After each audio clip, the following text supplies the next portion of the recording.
तो दोस्तों आज फिर से लेके आ गए हैं देश दुनिया के सभी ताज़ा मुख्य समाचार सिर्फ आपके लिए। चलिए खबर को शुरू करते हैं। उससे पहले चैनल को अब तक सब्सक्राइब ना किया हो तो खबर चैनल को सब्सक्राइब कर दें, लाइक कर दें, शेयर कर दें ताकि इसी तरह खबर आप हर रोज देख सके। चलिए शुरू करते हैं आज की पहली बड़ी खबर। राजस्थान की अशोक गहलोत सरकार ने चुनावी साल में आम लोगों के लिए एक बड़ी राहत का ऐलान किया है। अशोक गहलोत सरकार ने राज्य के लोगों के लिए प्रतिमाह 100 यूनिट तक बिजली फ्री करने का ऐलान किया है। आपको बता दें कि सूबे के मुख्यमंत्री अशोक गहलोत ने खुद ये घोषणा की। उन्होंने कहा है कि राजस्थान सरकार हर महीने 100 यूनिट से ज़्यादा उपभोग करने वाले परिवारों को भी राहत देगी। इन परिवारों को पहले 100 यूनिट बिजली फ्री दी जाएगी, यानी कितना भी बिल क्यों ना आए, पहले 100 यूनिट का कोई भी शुल्क नहीं वसूला जाएगा। चुनावी रणनीतिकार और जन स्वराज के संयोजक प्रशांत किशोर ने बिहार में भाजपा की जमीनी हकीकत पर तंज कसा है। प्रशांत किशोर ने कहा है कि बिहार में भाजपा अभी नेता खोज नहीं पा रही है। उन्होंने दावा करते हुए कहा है कि भाजपा को बिहार में आज भी वोट मिलते हैं तो वो मोदी के चेहरे पर, हिंदुत्व के नाम पर, राम मंदिर के नाम पर और हिंदू मुसलमान के नाम पर मिलता है। समाजवादी पार्टी के प्रमुख अखिलेश यादव ने बीजेपी पर जमकर निशाना साधा है। उन्होंने कहा है कि भाजपा के लोग संविधान और कानून को नहीं मानते। लोकसभा का उद्घाटन किया और देश की राष्ट्रपति को नहीं बुलाया।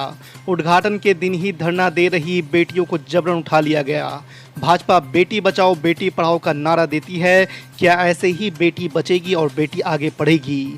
सपा प्रमुख अखिलेश यादव ने उप मुख्यमंत्री और स्वास्थ्य मंत्री ब्रजेश पाठक पर जमकर निशाना साधा। उन्होंने डिप्टी सीएम को बीमार बताया। महिला पहलवानों के यौन शोषण में घिरे भारतीय कुश्ती महासंघ के पूर्व अध्यक्ष बृजभूषण शरण सिंह के समर्थन में 5 जून को अयोध्या में संतों की जन चेतना रैली होनी है। इससे पहले आज यानी गुरुवार को किसानों ने पहलवानों के समर्थन में महापंचायत बुलाई है।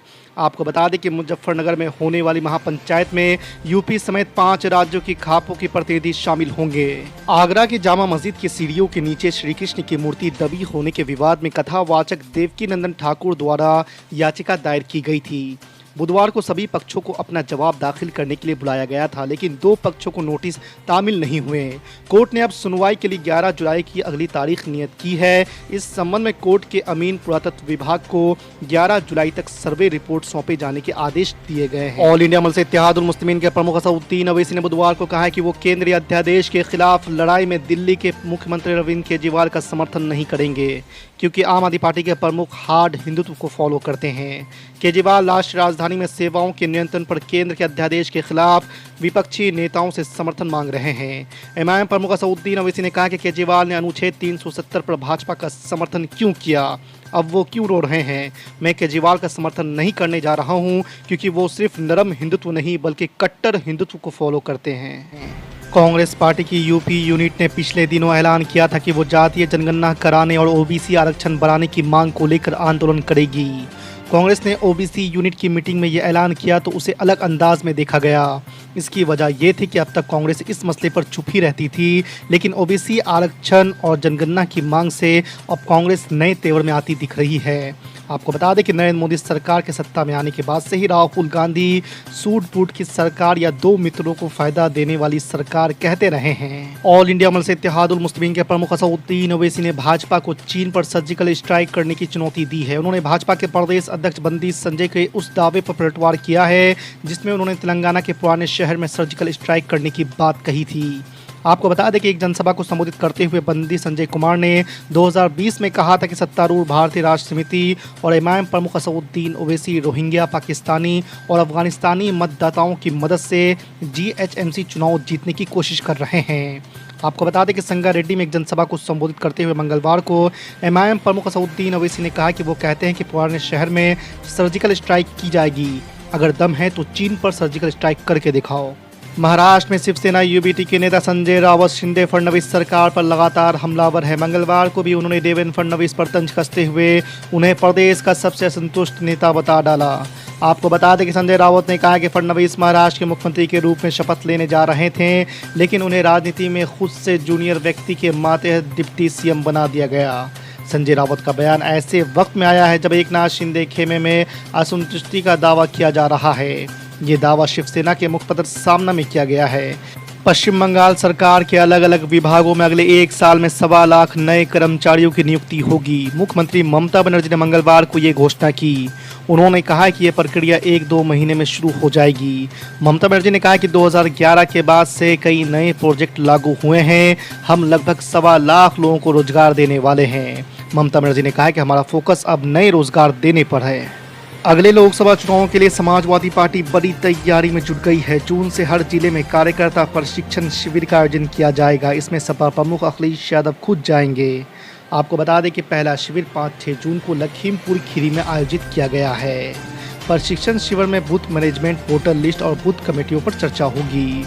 लोकसभा चुनाव के मद्देनजर कार्यकर्ताओं को रणनीति समझाई जाएगी। बिहार में सरकारी शिक्षक बनने का सपना संजोए लाखों अभ्यर्थियों का इंतजार खत्म हो गया है। बिहार लोक सेवा आयोग ने 7वें चरण के शिक्षक बहाली का विज्ञापन जारी कर दिया है।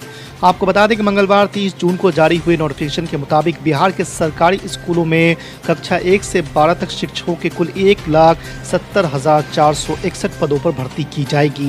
शिक्षक बहाली के लिए ऑनलाइन आवेदन की प्रक्रिया 15 जून से शुरू होगी। कांग्रेस नेता राहुल गांधी अमेरिका के 3 शहरों की यात्रा के लिए मंगलवार को यहां पहुंचे। इस दौरान वो भारतीय समुदाय के लोगों और अमेरिकी सांसदों से मुलाकात करेंगे। आपको बता दें कि हवाई अड्डे पर राहुल गांधी का स्वागत इंडियन ओवरसीज कांग्रेस के अध्यक्ष सैम पित्रोदा और संगठन के अन्य सदस्यों ने किया। राहुल गांधी सैन फ्रांसिस्को में स्टैनफोर्ड विश्वविद्यालय में छात्रों से बातचीत भी कर सकते हैं। महाराष्ट्र में हाल ही में प्रदेश सहित पूरे देश में लव जिहाद और धर्मांतरण विरोधी कानून लागू करने की मांग को लेकर हिंदू समुदाय की ओर से हिंदू जन जागरण मोर्चा निकाला गया था। इसी को लेकर अब इमाम प्रमुख असदुद्दीन ओवैसी ने सोमवार 29 मई को मोदी सरकार पर जोरदार निशाना साधा है। उन्होंने कहा है कि वो इस बात का अफसोस होता है कि महाराष्ट्र में अब तक 50 जलसे हो चुके हैं, लेकिन उनके एक जलसे के भाषण को बड़ा चढ़ाकर दिखाया जा रहा है। उन्होंने बीजेपी की तरफ से हुए तमाम जलसों को कम्युनल रैली करार दिया। असदुद्दीन ओवैसी ने कहा कि इन जलसों को नाम दिया गया था हिंदू जन आक्रोश मोर्चा। ये सभी जलसे आरएसएस के इशारे पर निकाले गए थे। पश्चिम बंगाल में कांग्रेस को सोमवार को बड़ा झटका लगा है। राज्य विधानसभा में पार्टी के इकलौते विधायक बायरन बिस्वास सोमवार को सत्तारूढ़ दल तृणमूल कांग्रेस में शामिल हो गए हैं। उन्होंने टीएमसी के राष्ट्रीय महासचिव अभिषेक बनर्जी की मौजूदगी में मुख्यमंत्री ममता बनर्जी की पार्टी का दामन थामा है। संयुक्त विपक्ष को लेकर नीतीश कुमार के फॉर्मूले पर कांग्रेस भी राजी होती नजर आ रही है। विपक्षी एकता की बात करते हुए कांग्रेस ने प्लान 450 पेश किया है। असल में साल 2024 में भाजपा के खिलाफ विपक्षी एकता की तैयारी जोरों पर है। इसको लेकर 12 जून को विपक्षी दलों की बैठक भी होने वाली है। आपको बता दें कि इस बैठक से पहले पूर्व गृह मंत्री पी चिदम्बरम ने कहा कि अगर सब कुछ ठीक रहा तो करीब 400 से 450 सीटों पर विपक्ष भाजपा के खिलाफ अपना संयुक्त उम्मीदवार उतार सकता है। योगी सरकार की बड़ी कार्रवाई, लापरवाही पर यूपी भवन के व्यवस्थाधिकारी समेत 3 हुए सस्पेंड। जी आपको बता दें कि नई दिल्ली के यूपी भवन में लापरवाही के चलते 3 अधिकारियों पर योगी सरकार ने बड़ी कार्रवाई की है। यौन शोषण का आरोप सामने आने के बाद राज्य संपत्ति विभाग ने व्यवस्थाधिकारी और 2 अन्य कर्मचारियों को निलंबित कर दिया है। तीनों पर अपने दायित्व के निर्वहन में लापरवाही बरतने का आरोप है।